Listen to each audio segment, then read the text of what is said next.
All right, so we're going to talk about one of the hardest and most disheartening, in a lot of ways, lessons guys have to learn when it comes to women. And that's sometimes attraction is just not enough. I'm here with Chris Anderson.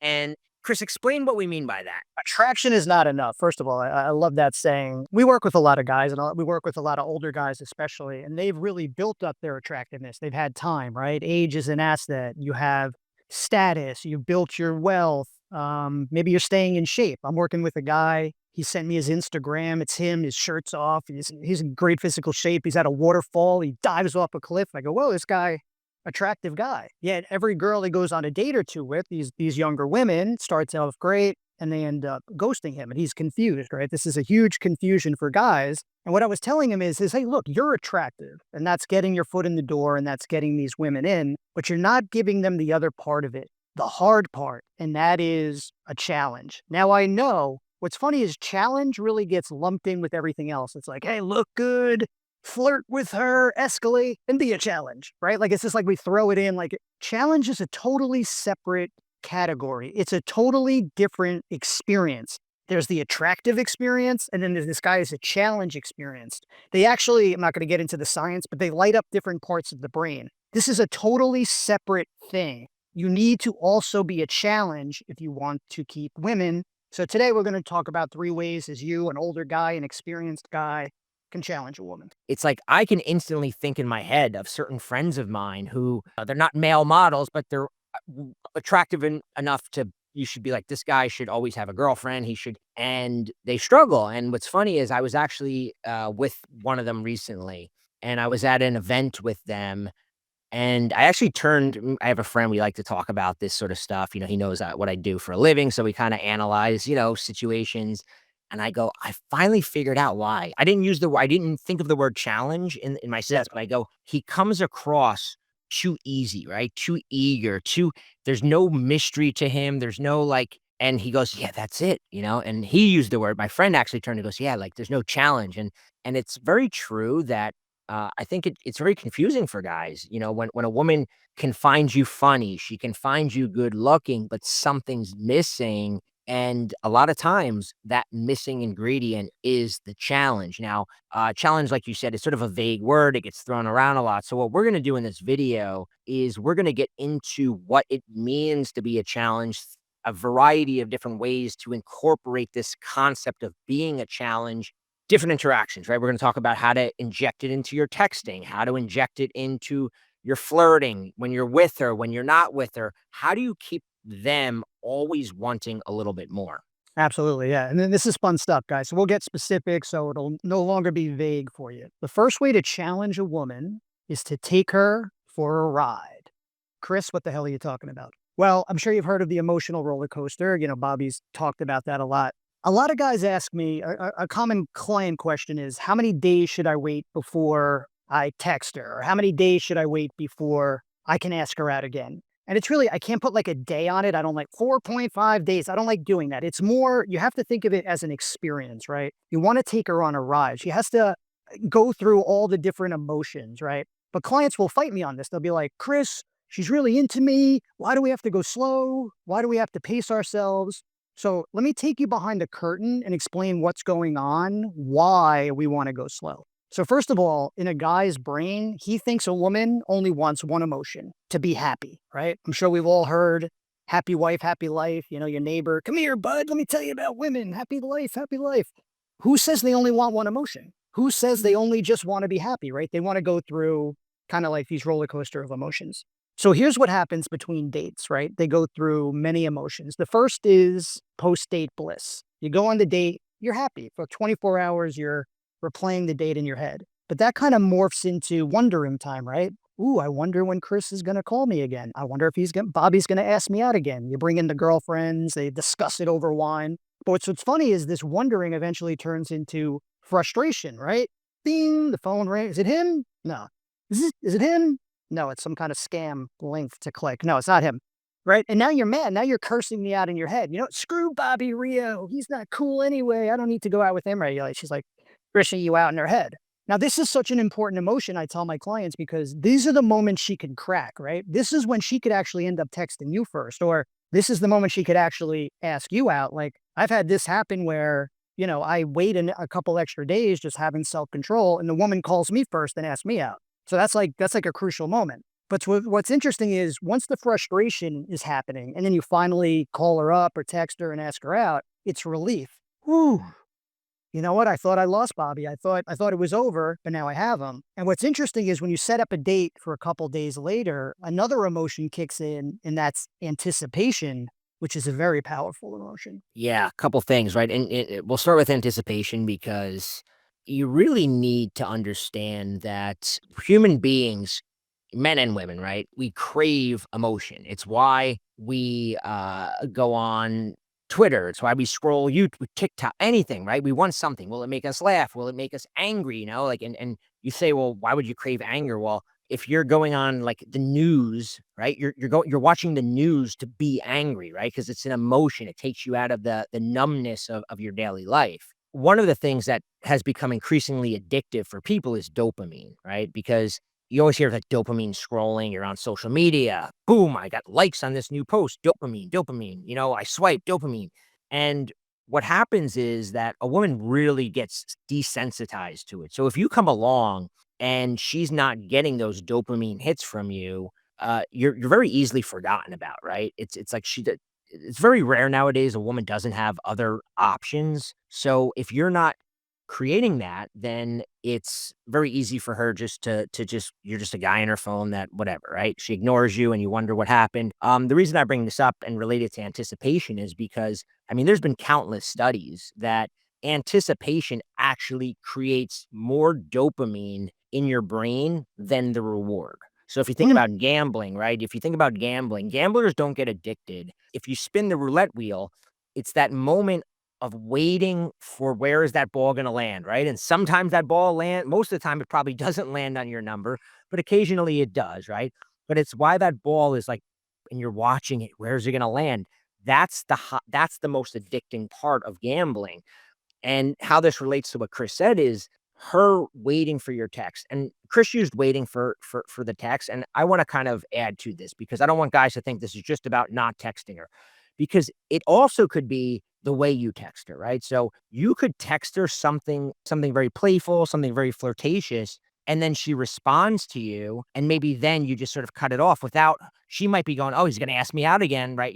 When he's gonna set up the next date, and you just kind of don't do that. Well, that's now built up anticipation, right? Oh, when's he going to ask me out again? So it's not just about ignoring her, right? You got to think about it from your point because we are also addicted as men. We see with our coaching clients, it's like when a woman finally gets back to you, but it's sort of a vague response. Now that anticipation builds up. Oh, will the will the next time be the time that she wants to hang out? And it's the same thing for her, right? It's not just about ignoring her it's about always leaving a little bit more, right? And, to go back to one other thing Chris said, because I don't want there to be confusion. When Chris says you gotta slow it down, you gotta take it slow, this isn't about not trying to kiss her on the first date. It's not because I always have to put that because I've had clients go, "But Bobby, you and Chris in a video said to take it slow, so I waited Oh, 3 days before I kiss her." We're talking about slowing the progression of a relationship towards something right. serious. We're not talking about I mean, you should definitely, if the vibe is there, kiss her on the first night. This isn't about, like, being such a gentleman that you wait 2 months before you try to sleep with her. This is about slowing down how fast it goes from, "We just started talking," to, "Oh my god, he's already imagining I'm his girlfriend," right? Because Exactly. that happens too quickly, you're not a challenge. This goes back to what I was saying. I had that buddy who on paper should do really well. And I think that if a woman, just the way he interacts, just watching him, everything about you screams like, I want a girlfriend, right? Like everything is like, will you take me? Right. That's his whole vibe is like, will you take me as your boyfriend? And I think that's where what we're talking about in terms of slowing that down, right? Let that breathe a little bit. Yeah, and I would say for guys, this sounds like a nightmare, right? An emotional roller coaster. I don't want to go through all these emotions, right? We want one emotion, calm, everything's fine, right? You couldn't pay me to get on an actual roller coaster, even forget an emotional roller coaster. But women are different, right? They want to go, they love the twists and turns, they love the ups and downs. This is kind of what they live for. So they're totally different than us. And if you ask a woman out, if you go out with a woman and you're on a date with her and you're setting up the next date, you're like, hey, we should go axe throwing. You ever been axe throwing? You're taking away every single one of those emotions. And even if it's 2 days later, right? How is she going to wonder, be frustrated, anticipate, have relief?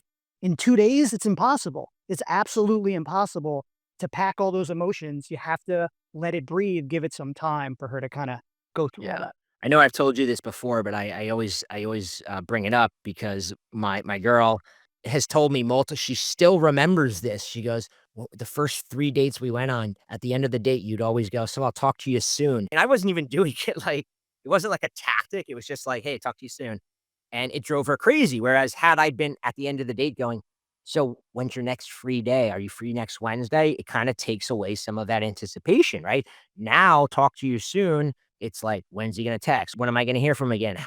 Did he enjoy the date? Didn't he enjoy the date? And that is, again, you mentioned this idea of emotions. And if you think about women and them liking, soap operas or like those trashy, housewives of whatever, there's always that drama. They like to have that drama with their friends, right? They like that mental drama and you need to give it to them. And a lot of guys go, "Well, I don't want to play games." And here's the thing, right? You talk about it in our personal lives as well, is that it's like when you have a lot going on, when you're happy with your life, when you have your friends, your passions, your hobbies, you're into your work, you do all these things naturally, right? It's like my phone is literally on silent all day. Like, I don't wanna get bothered, so I'm not Right. playing a game. I'm hard to get a hold of, Mhm. right? So I think it's like, all right, do you have to play a game, or do you just make a conscious effort of, like, everything in my life is of equal importance. Just because I met a woman, she doesn't automatically get first place in the importance zone, right? That's the problem, is, like,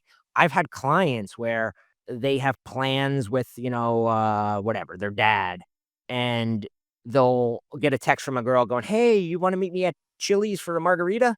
And they cancel plans with their dad. All we're saying is, like, don't cancel plans. Just be like, I can't today." And don't even give her an explanation. You're not at the point in the relationship where you have to give her an explanation, right? It's not about playing games. It's about understanding that when you meet a woman, she's just a woman in your life, right? She has no you have no obligation to explain yourself, to tell her, to put her above anything else.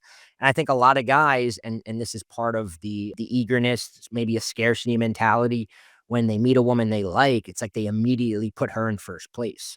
Yeah, it's just, it's self-control, right? You gotta have that. I always bring up the marshmallow test, right? I'm sure you've heard of this. I don't know if people at home had heard. They give a child a Oh, marshmallow, yeah, yeah. and if you don't eat it, you get the second one.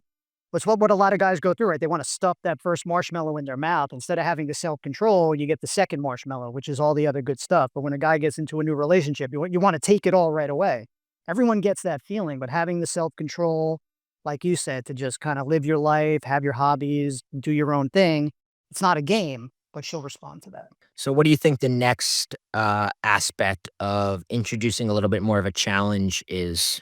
Okay, so the second way you can challenge a woman is to text her in a challenging way. Now, texting's a confusing one for everybody, right? Because there seems to be two camps. There's the guy, he's texting 300 times in a few weeks. He thinks he's doing good if he's texting a lot. You say, "How you doing?" With "I'm doing great." We're texting every day, and you're like, "Whoa, whoa, whoa, wait a second, you're not." That's not actually that good that you're texting every day. And then you have like the "I will never text. You're a wuss if you text. I'm disappearing." And okay, I kind of get that. And maybe I've even leaned that way a little bit.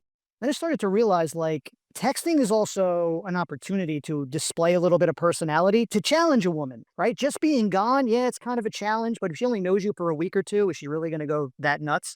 So there's another way. There's a way to kind of do it in the middle. And I call this playfully aloof messaging, right? You got the good part of it, which is it's playful and fun. You get a little laugh, a chuckle, but it's also aloof. Aloof in the fact in that what you write, you don't ask follow-up questions. You don't give away all the details. It's kind of short and fun, and then you go disappear. So there's nothing like an example, right? So let's just use an example. Let's say you've been on 2 dates with a girl. You wake up in the morning, 6 a.m. What the hell is this? "How'd you make out in the storm last night? It was pretty crazy over here." "Oh, okay." What am I gonna say to that?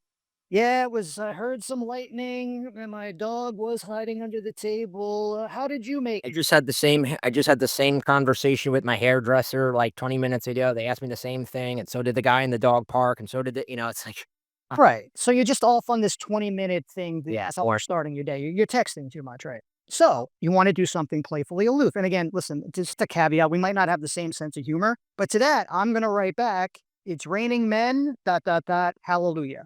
Phone down, I'm gone, right? mm. It's playful. You're going to get an LOL, right?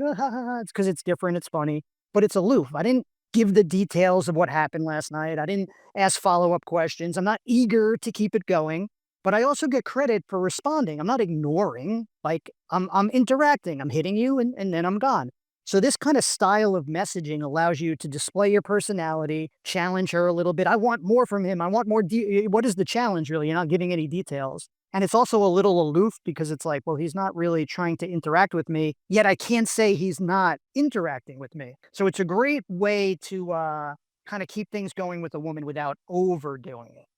What I would add to that, and I think is a framework that you can think about it is a period versus a question mark, right? Like if you're sending texts where she can feel like the question mark, the okay, like what's next? Are you gonna? Then there's pressure, right? There's that her going, I have to reply, and I have to, and that is when we say like it comes across needy. It's like off all of your texts are just like, how's your day? I have to reply to that. I have to reply to that. Whereas what you said, and again, I know you made a good caveat. We all have different senses of humor. So whenever we use a humorous thing, it's like, well, that's us, right? Your personality has to shine Right. through, right? When you send something like that and you don't have a follow-up, you don't try to immediately like get into a conversation, you've given her that good feeling. Okay, I heard from him. But now she's also like, she writes her LOL back or whatever. And then you don't respond back. Well, now what did you do? We go back to that idea of anticipation. Now there's that anticipation, right? Because now she's like, she's probably assuming you're gonna write right back. Most guys do. And when you don't, now she's like an hour later, "Oh, shit, he never oh, okay." And now it's like and you actually said something, I think it was in the untamed man community, you might have said this, or maybe it was a client you were working with. You said that one of the most attractive traits that you can actually display is that you do like her. You are into her, Right. but you can hold back, right? You do like her, but you can text her and then not need to see her right away, not need to conversation going. Like that's actually very attractive. It's like, yeah, he likes me, but he's okay not smothering me, right? Like that is actually the sign of a guy who's mature about relationships, sex, everything. And Yeah. I think that texting the way you're saying is kind of doing that. Like, oh, I can talk to him and he's gonna go back to his day, and he has other important things going on, and he's not gonna, waste because it is part of it, right? It's like if you a woman, and especially when you're older, right? If you're an older guy, you have a woman, especially when you're dealing with a younger woman, she's got a vision of you. Like she envisions you, even if it's not true, she envisions you living this life, having this, you know, people in your life that, you having maybe a career, you having these things, and if you're, like, sitting around like a teenage girl, like, texting her with emojis and shit, you are ruining that fantasy, right? Like, I've seen some of guys that I work with, and they show me their texts, and I'm like, "You're, like, going in you gotta bring her into the fantasy." You're, like you're lowering yourself. You're using, like, fucking emojis, like, your one text have, like, 16 different emojis in it. What are you doing? Like, And women love it because they're taming you, right? To get a big, strong CEO man to use emojis, it's like taming a wild tiger. You're like, oh, this is awesome. I've yeah, tamed 'cause him. it can't be too easy to tame. That's So the that's thing. the thing. Well, the thing that They like love taming you and then they love to tame you. They love to tame you, but the minute you're tamed, it's over, right? They like the process of it. So the longer it takes, the harder it is, the more she has to work for it. That's the challenge, right? Taming the tiger is the challenge. yeah, you don't want to tame the tiger and then go to the zoo. The tiger's sad. He's not eating. He's not mating. And then you go, oh, why do we tame the tiger? But that's what it's like. But to go back to your point, the texting this way is what I call a positive challenge, right? You like her, yet you give her a challenge. And just to prove the point, What's the other biggest challenge in a woman's life? It's the bad boy, right? It's the guy who doesn't respond. But the reason you're better than him is he doesn't like her. Like it's not hard for him not to text because he's like, who is this girl? Not even texting. And that does challenge her. But if faced with the choice, I've got a guy who likes me, he's funny and he challenges me. Got this other guy that doesn't like me at all. If you're a sane woman, you're like, hey, I'm going with the guy that likes me but still challenges me. What's the next one? All right. So the third way you can challenge a woman, and I really love this one. This is kind of my favorite.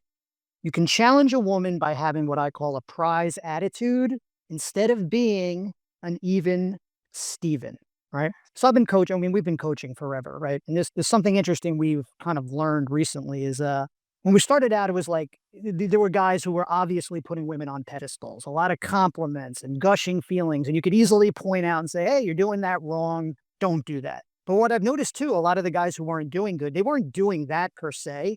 Yeah. They were just interacting with a woman evenly, normally. Hey, how you doing? How's the day? Good morning. It's not, you're not putting her on a pedestal by saying good morning. It's just normal and even. And normal is not going to cut it. You can't be an even Steven. You can't be equals, right? Yeah.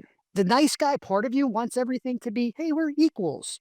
But somebody has to be the prize. Somebody has to be the boss. If you don't take that role, she's going to take it because the default role of women are the prize, right? I don't care if me and you don't think that, or you listening, go, women aren't the prize, I'm the prize. Six or whatever billions of men out there are putting women on pedestals. Women are the prize.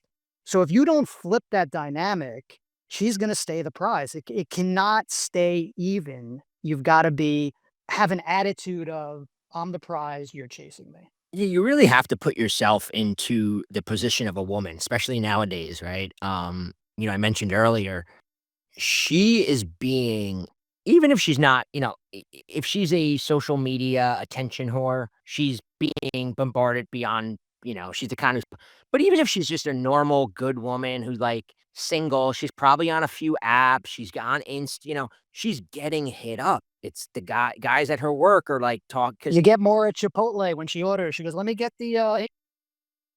so being even Steven, as you say, is very predictable. That's the biggest problem with everything. It's like, if you're a woman and you're like, "Well, I know that I've got my ex-boyfriend still trying to talk to me, and I've got, this 4 guys that I'm friends with that I know kinda secretly like me, and I've got, 80 guys trying to match with me on Tinder, and they're all just sending her, 'Hey, good morning. Hey.'" It's like you are literally a carbon copy of 15 other guys that she's talked to. And you're not gonna stand out, you're not gonna create any emotion in her. And then you wonder, well, why does she like that guy? Well, because he's unpredictable. Surprise is in of itself is an emotion. This was years ago, I know you and I were in like sort of the pickup artist scene. And I used to go out with some of the best pickup artists in the world at bars, and I'd watch them. And we would you would always think, well, what's the best opener, right? That was always what kind of opener are you gonna use? And then I'd be out with a guy who would walk up to them and just say like something completely fucking ridiculous, like something that you're like, and it would work. And I'd go, how did that work? And I go, because he just snapped her out of the boredom trance. Like she was in this sort of boredom trance of like we all are in a sense. Like we're all just going through our day and we're looking for something to stimulate us. And when something is ordinary or the same, it doesn't do anything, right? But all of a sudden, when something is different, that's when you start paying attention, right? All of a sudden, you're like, oh, this is a little different, right? It's like anything. It's like if you put on a TV show and you immediately kind of get it, all right, I understand what this is. But then all of a sudden, the main character gets killed off. You're like, oh, this is who wasn't sucked into Game of Thrones when they killed off Ned is in like the second episode because it's like this is not like anything I've ever seen before, right? Like, Right. obviously, we're not talking about serious, but we're just talking about like being unexpected, right? And I talk a lot about this concept of playing not to lose versus playing to win. And I think a lot of guys play not to lose. So you go out on a date, right? You meet up with her, and even when you're going to choose the date, okay, let's just use this as an example. You're gonna choose a date, and I remember this because I was guilty of this years ago. I remember that, I knew this. I knew that, like, dinner I knew that, like, I always had a better time with a woman when I met her somewhere that had an activity involved. It could be anything, right? Throwing darts, playing, I met a girl once at a Toys R Us. I said, "Meet me to pick up, help me pick out a gift for my cousin's kid," right? And we walked around toy. It was fun. It was way more fun than dinner dates, right? Bowling, like any of those things.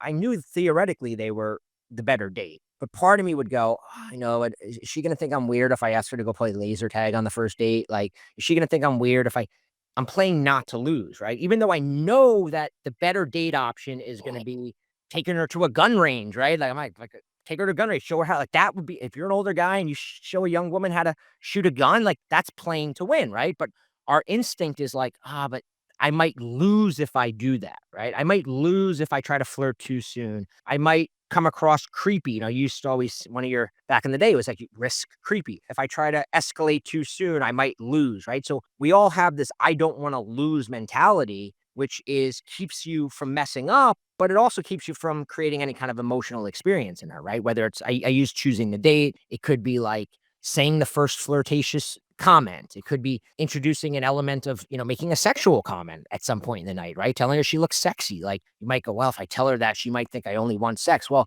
the guy who tells her that is the guy who gets it, right? Like you're so worried about not losing, you stay even. Yeah. I think if we had to sum this up in a saying, I would say, guys, write this down. If it's even, she's leaving, right? But yeah, I mean, you got to have kind of this prize attitude, right? And you deliver that through humor. Because I think when a lot of people hear be the prize, it's like, I'm going to be bragging, here's the keys to my Ferrari. It's delivered through humor, right? You allow her to experience you're the prize, but in a fun way, you're not bragging. So an example would be, let's just say, it's date number 3. She sends you a photo of you 2 together. You got your arm around her and, it's a cute little photo by the bridge. What is even Steven gonna do, right? He's gonna heart the picture. He's gonna write, "Love it," right? What is the guy who has kind of a prize attitude gonna write? He's gonna write, uh, "Who's that sexy guy in the photo? Can I have his number?" Right? It's just different. You're not trying to evenly match everything. You're bringing a little bit of attitude. You're bringing a little bit of, "I am the prize." And before anybody watching this video goes crazy, say a woman's watching this, What do you mean? You trying to make her" being the chaser feels more pleasure than the prize. That's what's so interesting, right? Like, you're doing it for her benefit. You're actually giving her more pleasure. The person chasing is having more fun. This is why guys, as much as we're failing with women, are actually kind of happy because we're the chasers, right? We're constantly trying to get the prize. The woman is the prize, but all she does there is like sit there and look pretty. She has the trophy. She likes being the prize, but there's always a part of her that's like, man, I wish I was on the hunt. I wish I was on the chase. And by having this attitude, you will allow her to play that game. It's not mean. I'm not saying this because, yeah, make her chase, man. We're powerful people. It's like, dude, we're doing this for her benefit. It's fun to chase. You take her out of that role that she has to play all the time. I'm the prize. And she doesn't want to give that up. Like, listen, women are never going to give up their "I'm the prize." There's a lot of perks in being the prize, but temporarily to be able to feel like, you know what? He's the prize. I'm chasing him. Even if you create this world through kind of like humor, and it's kind of like wink, wink, and she kind of knows she's the prize, whatever. It's fun for women and it makes you look better. And it's what keeps the relationship going. Yeah, I think what you said was important is that it's not about being arrogant. It's not about like fake, macho fucking I'm too cool for this attitude, right? It's you can be playful and do it. It's just all about another thing that I would even kind of add to this in terms of being the prize is are you conforming to her interests? Are you trying to like learn about her world or does she feel compelled to learn about your world, right? And I'm going to give examples of how to do this, but I can remember, right? This was years ago. I'm thinking of some girl that it's like one of those times that you fall for a girl before you've even met her. Like, you're looking at her profile and you're like learning everything about her. And I in my head I was like, oh, I love this girl. So much in common with her. And what's funny is at the time I wasn't actually that, I was actually doing pretty well. I was living with some friends. We used to have all these good parties, and my profile was pretty good in sense of what she would have thought. But when I started talking to her, we started talking, and I was like trying to. She had this like bath business selling, and I'm acting all curious. That's so amazing. How did you start that? So yeah. Yeah, it's so and, like, she had whatever, she did dog rescue, she was into, like, rescuing dogs, and I became so into rescuing dogs, and I was like, "Oh, maybe I'll start a charity with you," and, like, I was trying to be like, I wasn't offering anything, right? Even though and she goes to me, and it was funny, where she goes, "You look like you have some really good parties."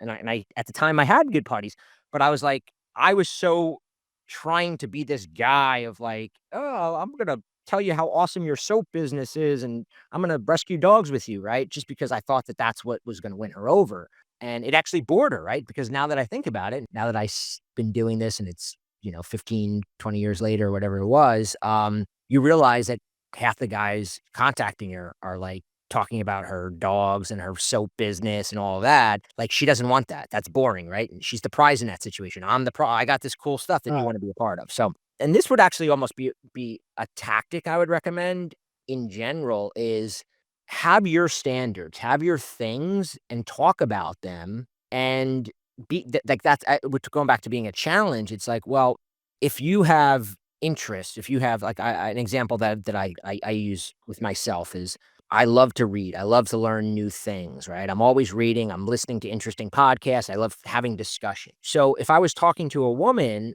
just asking her, like, so have you read any good books? Like, what's the best book you've read recently? Well, now it's a challenge, right? Now it's like, oh, he expects a woman. Like, I don't say it. I only date girls. Guys, your standards is about going, I only date girls that are intellectual. No, you don't blurt your standards out. You reveal your standards through the questions you ask, through the things you talk about, and she picks up on it. And being a challenge is then like you'll notice it. You'll notice it's working when she and the reason I brought up that story of, me wanting to do the dog, I'm gonna start a dog charity was because I was living up to her standards, right? She was into you'll notice when you're doing it right, she's now going, you don't even have to tell her. I read that book by that guy you were talking about. It's actually really good, right? It's all the things nice guys do. Like, oh, they go and read the books that she recommends you'll notice that when you do this, you don't have to tell her to read the book, you'll notice she'll start doing things to, like, match your standard, and that's part of the challenge, like, "Oh, like, this guy wants intellectual girls who I have to do that." She'll start listening to the podcast, she'll start so, I think there's a lot of ways you can whether it's playfulness, but it's also just in terms of giving her something to live up to, right? Giving her a standard that you have that she can feel and be like, because if your only standard is she has to be hot, well, she knows she's hot, well, then she knows she has it. But if she can sense that your standard is whatever yours is, maybe it's adventure, maybe you're very spontaneous and you like to now you'll find you wanna notice her trying to live into that, like showing you she's spontaneous, showing you that she's done adventurous things, right? Anytime that she feels, because she'll notice, even on a subconscious level, she's like, "Why am I trying to impress this guy?" Right? And that's the challenge. Like, then that's how you know it's working. Yeah, she wants to be inspired, right? She wants her version of better. In a way, we're really trapped within our roles, right? It's like you're in this golden castle if you're a woman. You're the prize, but because everyone's kind of kissing your butt, you can never find your better. You can never be inspired. And as a guy, you're the chaser and it's fun to chase, but because you're a chaser, you never get the prize because you're chasing them away. So in a way, we're like kind of trapped in these roles and we have to temporarily reverse them to get a romantic connection going. Like for a moment, you have to make a woman think, hey, he's a little better. I'd like to live up to his standards. He feels like the prize to me. And that's what I call the ultimate win win, right? It's like, it's not about dominating. It's not about winning at all costs. It's both people feeling like, you know what? I feel like I got something better here. I feel like I got the prize, right? Because just because you're the prize to her doesn't mean that you're still not going to feel like she's the prize to me, right? It doesn't change that. So everyone really wins. Yeah, because even as a guy, if you think about it, anybody watching this, you could probably even imagine, like, there's been women that we all, as much as it's sort of not something we like to like openly admit, but every human being has this sort of scale, right? Where you meet somebody, you meet a woman or she meets you, and you kind of know like the totem pole, like, all right, like, yeah, I'm above this woman, she's whatever, she's 40 pounds overweight and I'm whatever. But we've all met a woman that technically should be like theoretically, right? She's overweight, whatever reason is, you kind of know she's a little below you, but she starts talking and the way she, going back to standards, it's like, oh wait, she actually like you don't know at that point. You're like, even though you're like, yeah, I should be able to get this woman because, I'm technically more attractive than her if we're basing it on physical. You're like, I don't know. She's like, I don't know if I would match up to her, right? And I think it's even more powerful for guys because a woman is very used to a guy going like if she knows she's more attractive than you physically, right? She's almost used to automatically getting that prize status. Yeah. So when she feels like you're not giving it to her, when she's like, wait a minute, and it's not about, again, this isn't about not acknowledging that she's attractive. You can totally acknowledge she's attractive. It's about going, yeah, you're very attractive, but the attitude is like, so what? There's a lot of attractive women, right? And when she can sense that, she's like, oh wait, he knows I'm attractive, but he's still not like giving me that, she can feel it, right? There's something different about that. It's like, oh, I don't, he has other things that he qualifies and judges women on. Do I match those things, right? And again, I know I keep saying this, but you're not outwardly saying this. You're not like verbalizing, I have some standards and I have to see if you meet up with them. It's just everything about you is saying, like, yeah, these are things important for me. And she's mentally got to be going, oh, well, like, I don't just automatically win because I'm hot. Like, no, you don't, when she feels that, it's different. Yeah, and the opposite of that is when you ruin the fantasy for her, right? You're the rock star. She's fighting hundreds of girls to get backstage. She gets you. She gets your number. I got the rock star. And then you text 500 times. You see her every day. You're even Steven. And the spell is broken. It didn't matter. And then you go, well, I got thousands of women after me. Guess what? She doesn't care because she's seen that side of you, that needy side. You're not a challenge. All that stuff doesn't matter. Hit records, money, Lamborghini, women are throwing bras on the stage. It doesn't matter anymore. You weren't a challenge. That's how important a challenge is. What would you add to what we've discussed so far? No, I would just say, listen, I mean, this is every time I come on here, I try to leave you with a real golden nugget for everybody to think about. And, and what I've been kind of reading, and we have a community now, a forum where people gather. I see a lot of like just lumping in challenge with everything else. Hey, have good shoes, do your hair, be a challenge. Like it is a separate experience, a separate category. It's that important. Like you have to do it. And if you don't, you just can't rest on your attractiveness. Attractive is the easy part, right? And I know that might piss you off. You go, took me 3 years to get these abs, Chris. It's not easy. Like, no, it is the easy part. Challenge is the hard part. You gotta, that self-control, you're dying. It's a drug. You want to reach out. You want to get her. You kind of got to just pace yourself. It's hard. But if you can do it, you're going to get all the credit in the world. And you'll even beat the bad boy. Like the bad boy doesn't get as much credit as you because he's a challenge, but he doesn't like her. She knows that. So she knows it's not hard for him. If she goes, man, this guy is into me. I know he likes me.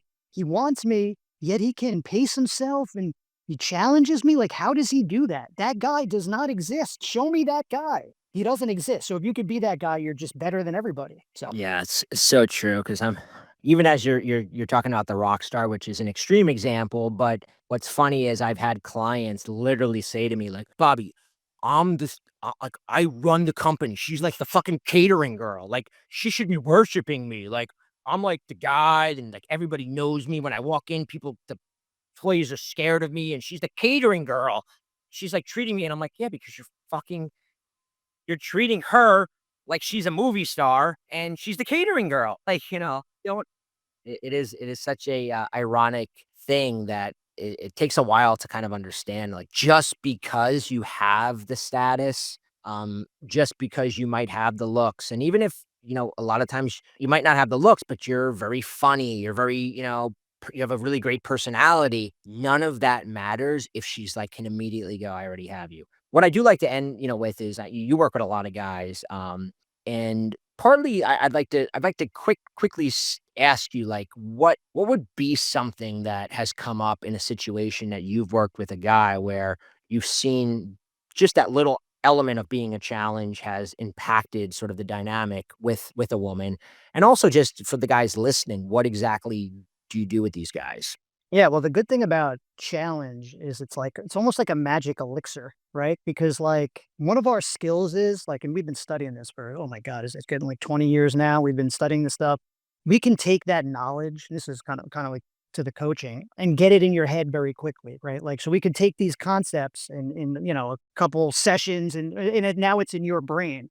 But the good thing about challenge is it works very quickly. And once you see it working, you're a believer, man. You're like, because you don't believe it at first. You're like, Chris, I'm gonna lose her. What do you mean? Don't contact her today? Are you sure?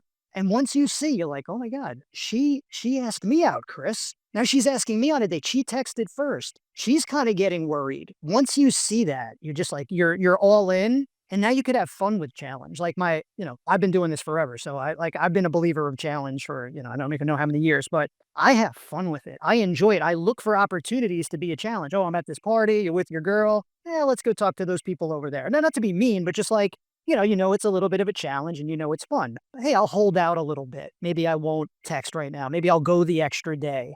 It becomes a fun thing you do. It's something you pride yourself on. I'm a challenge. And it's great because guys think if you think like a woman's out of your league, you're like, well, I can't get her. She's a 10. But how are you as a challenge? If you're a certified challenge, you can get any woman as long as they have a little interest in you, right? Like if she's giving you a chance and you're a challenge, there's no woman you can't get, right? Oh, she's better. It doesn't matter. You have something no guy has. Maybe you don't have the Ferrari. Maybe you don't have the abs. Maybe you're not the CEO, but you're a challenge. You beat all those other people. So to your question, that's kind of what I kind of like the mindset I tell my clients, and once they buy in, they love it. Yeah, I love seeing all and like you mentioned the community we have, the posts because it's the guys are very reluctant when they hear this stuff. Some guys are like, oh yeah, I think the question everybody needs to ask themselves if I'm not doing if what I'm doing is not working, what do I have to lose, right? Like why would I not try something else? But a lot of guys are still reluctant, and once they see the results, it's like and they post it, oh, I did that, and it's like I love reading those because you can see it's like the transformation, it's like because once you get it, right, it's easy in theoretically to get it, like getting anything in a knowledge based of like, "Oh, I understand what Bobby and Chris are saying. It makes sense." You're right. But when you see it, right, when you viscerally go, "Holy shit, she went from this to this," it's like a whole new world opens up to you because you're like, "Oh, I have control now." Like previously, I felt like it was all luck, but now it's like, "Oh, I have control." And what you're really showing guys is here's the pieces, right? This is the game you're playing, and here's how to make. And as this is actually an analogy that I always say because again, I know I keep fighting the you have to play games or whatever, and it's like no, you just have to make things fun for her. It's like she wants it to be fun, and fun is a variety of motions, right? Surprising her is fun. Like doing something unexpected is fun.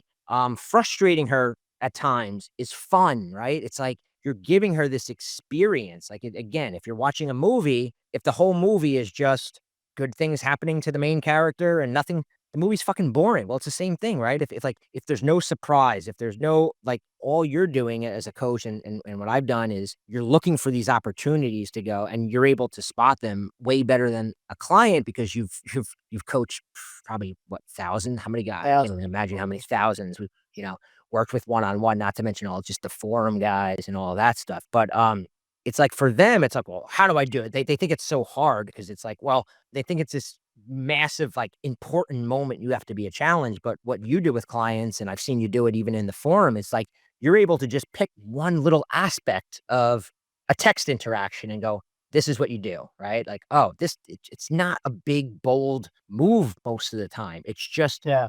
a different, like, she has an expectation and you're breaking that expectation in a good way, right? Yep.